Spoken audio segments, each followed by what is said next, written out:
Shalom. First and foremost, I want to give all praises, honor, and glory to Yahweh, Bahasham, Yahweh Shai, Bahasham, Ruach HaKodesh. Double honors to the elders and the apostles of Great Millstone, and peace and blessings to the elect. And have a couple of headlines here. You know, not going to really read through all of them, but just to give you a sense of what's going on out here. You pretty much have what situation that happened yesterday, right?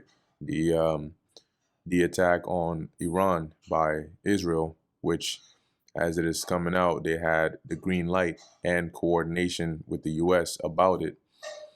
And though Iran hasn't responded yet, they did say that they would. So we'll see. We'll see how it goes.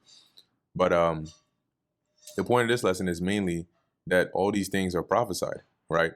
How wish I mentioned wars and rumors of wars, you know, and all these things we've been, speaking on for a good period of time, right? Even going back to, our elders and their elders, and a lot of people used to, scoff at it or just brush it off as though it's just some wild, crazy theory, right? Like, how is World War III going to happen? Back during, years ago when the pieces didn't look, like they were in place, right? And so, like, one analogy is, you're telling somebody how, two people are going to meet, and by them meeting is going to lead to, some crazy disaster. And yet these two people are people who have no clue who they are. And one of them lives in India and one of them lives in friggin' the opposite side of the world. Right. So at that point in time, people are like, what are you talking about? And you're fervently warning them about, we can't let these two people meet, or just beware when they do meet. And they're like, bro, you talking about people on two sides of the planet. What do we got to worry about? But now we're at the point where damn near they sit next to each other on the same airplane, right? And that analogy is to say now we're at the point where the pieces are in place and these signs, right, are literally right before your eyes. They're more prevalent now than ever. And the thing is, you have some people, right? You have some truthers. You have some folks that have a sense, like they understand that war is it's on its way, but they don't have the prophetic insight to know to navigate through, the future events. They can say, yeah, okay, we can see a war happening, but how will it play out? How will it affect you? What can you do when it does happen? Because knowing is only half the battle. Okay, so you're aware World War III is coming, or you're aware that this is going to happen, but then what? What can you do? And that's the separation. That's the difference between those that are in the world that have eyes to see and those that are in the truth that have the spirit of the Lord and eyes to see. Because the Lord is going to protect us in these times, right? So it's almost like, we can all go to a certain distance on the same road, but it gets to a point where, you can't cross, right? Not the Lord is not, metaphorically speaking, the Lord is not going to part the sea open for everybody, right? Some are going to play the role of the Egyptians, and some are going to play the role of the Israelites that got delivered. So it says here, White House fears Iranian response to an attack could overwhelm Israel's defenses. Now, this was yesterday, and it looks like it's around 4:50 p.m. It says interesting, right? Iran's military, and I think this was published before the strikes happened, because that happened later in the evening. But it says Iran's military says it's ready for anything at a moment. President Trump has reiterated that an Israeli attack on Iranian nuclear sites could be imminent. Such a strike could very well happen, the president said Thursday, and then it did happen like a couple of hours after. But we are ready for any scenario and have a military strategy. Commander-in-Chief of Iran's Islamic Revolutionary Guard Corps, which I think he was one part of those that got taken out apparently by this attack, Hussein Salami, responded in speech on state TV. And now they're getting cooked over there. continually. Also, White House envoy Steve Witkoff has privately warned, that's crazy work, to say we're ready for any scenario and then start getting cooked. Anyway, has privately warned top Senate Republicans that Iran's retaliation to an Israeli strike on its nuclear program could overwhelm Israel's defenses and cause mass damage and casualties. Well, that's why they got the U.S. over there, right? That's why they got the U.S. to basically back them up and support them. But that's, the U.S. and Israel are tied at the hip, but that is then going to lock in. It has to draw in these other nations, right? And we're just describing to you how the scriptures say it would play out. But we understand that, the Lord does these things for a reason, right? And as we mentioned, like Habakkuk, the second chapter, you see he'll have like prophecy, will step on the gas, it'll speed up, and then it'll like slow down a bit. It'll speed up, but each time it happens, it's more intense than before, right? To the point where eventually it hits, its target. And that's going to be at the right and appointed time. But you still need time for things to play out. Okay. Yes, the Lord has things move fast, but there's a process to it and it needs to play out. So we're now at the point where we're going to see, we're going to see how this one plays out. But you have some other headlines here, right? Futures tumble as oil soars. Futures tumble, oil soars as Friday the 13th ushers in new Middle East war. Now, the thing that some people tend to overlook here is there's the main conflict, right? There's the actual strikes from, like, say, Israel into Iran, Iran into Israel, back and forth, involving U.S. and the troops and so on. And then there's the consequences of this war, right? Say Iran comes out and says, we're openly declaring war on Israel. Like, that's it. We're not taking this no more. And then they start going back and forth, right? And then it starts escalating. That's going to affect other countries because it's not, Iran has access to certain key areas over there, right, that are crucial for the transporting of certain goods. Okay. And that's why you see stocks and, oil prices are affected by things that go on in that region.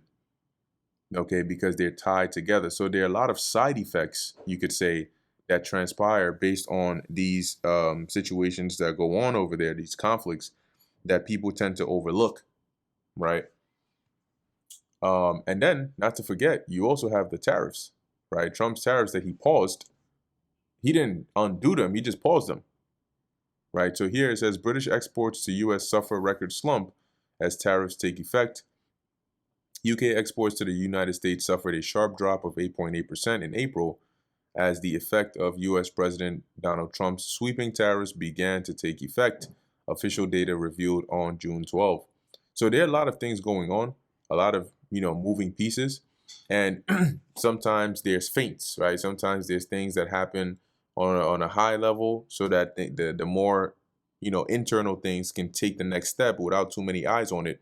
And then it flips again, right? So there's constantly always something happening, whether behind the scenes or on the camera or, geopolitically, there's always one piece that's setting up another that is then setting up another. So that's why you'll see often the focus of the news will transition, right? Sometimes it's talking about food shortages, then it transitions to, the grid infrastructure being weak. Then it transitions to war between Israel and Iran. Then it transitions to riots inside of the, really the world, but say the U.S., right? And that was the main hot news a couple of days ago, and now just yesterday, boom, now all eyes are looking at what's going on over there in the East. So the Lord is moving, right? He's moving us very, very close to ultimately that fulfillment of prophecy. And not to mention, you also have this AI that's moving very, very quickly as well. So a lot of pieces are moving here, falling into the right place, like the dominoes that are falling right behind each other. And then before you know it, the Lord just has that first one get pushed, if it hasn't been pushed already. And then you have that inevitable domino effect. Now, this is the book of Ezekiel, chapter 12, verse 23. And it reads, matter of fact, let me see. Yeah, 22. Son of man, what is that proverb that ye have in the land of Israel, saying the days are prolonged and every vision faileth, right? And that's like a saying. Most people, when you tell them about these things, they'll if they go as far as to say, oh, that makes sense and it's plausible, the next thing they'll hit you with is, yeah, but I don't see that, happening anytime soon. They always look at it as like it's a far off or it just won't happen. Yeah, maybe it's possible, but nah, I don't think that's gonna happen. I don't think we gotta worry about that. It's not a prediction. It's not an estimation. It's not what I think might happen. It's what's gonna happen because the Heavenly Father has set it to happen. The words of the Heavenly Father are not, well, it might or it could or maybe, but not. No, the words of the Heavenly Father are just that. They are what transpire and manifest as events. So he dictates events. The Lord is not predicting these things. He's not having prophets predict these things. He's telling you this is what's going to happen. Verse 23, tell them therefore, thus saith the Lord Yahweh, I will make this proverb to cease. So how is the Lord going to make this proverb to cease? If people keep saying, oh yeah, it's maybe not. I mean, let's see. I mean, we do have to see, but you have people that doubt that this will happen. They doubt that it will escalate to the point where Russia got to get involved and all these other nations as well, right? But guess what? That's what's going to happen, right? So the way the Lord makes this proverb to cease is by having these things come to pass, right? As it's going to say here, and they shall no more use it as a proverb in Israel, but say unto them, the days are at hand, and the effect of every vision. And the visions of this place are not good, right? They are not good. They are visions of famine, pestilence, of chaos, of destruction. There's salvation, but it's not for the majority of people. So the visions concerning this place for a lot of people are not good, but the effect of those visions we are now seeing. Verse 24, for there shall be no more any vision or any vain vision, nor flattering divination within the house of Israel. So here we are, right? The name of the game is prophecy, right? And we're going to continue to watch it unfold. And for us, we don't lose sleep. We don't stress, right? You have certain people that take this like super deep breath when things escalate, they start holding their breath and then they're hoping and hoping and hoping. And then eventually it slowly starts to de-escalate. And then they're like, oh, wow, thank goodness. I was, they really had me there for a second. That doesn't bother us because we know that the end goal is set. So you can never go wrong because it will happen, right? It may not be this time. It may not be that time. It may not have been the time before, but the time is going to come eventually. All right. So anyway, Lord willing, you edified. In closing, I want to give all praises, honor, and glory to Yahweh, Bahasham, Yahweh Shai, Bahasham, Rachak Kodash. And until next time, Shalom.